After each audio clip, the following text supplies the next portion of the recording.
एका कुकरमध्ये मटकी आणि थोडे पाणी घालून एक शिट्टी करून घ्या। आता कांदा, लसूण, आले, हिरवी मिरची, कोथिंबीर, टोमॅटो वापरून बारीक वाटण तयार करून घ्या। वाटण एकदम गुळगुळीत असावे।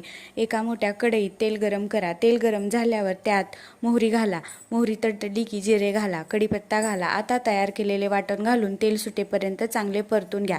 मसाला व्यवस्थित भाजणे खूप महत्त्वाचे आहे, कारण यामुळे आमटीला चांगली चव येते।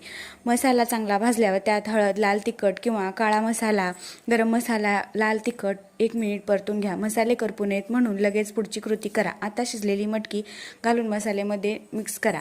यामध्ये गरम पाणी घाला। आमटीच्या दाटसरपणानुसार पाण्याची मात्रा कमी जास्त करू शकता। नंतर शेंगदाण्याचे कूट घालून घ्या। चवीनुसार मीठ घाला। आमटीला चांगली उकळी येऊ द्या। एक उकळी आल्यानंतर गॅसची आच मंद करा।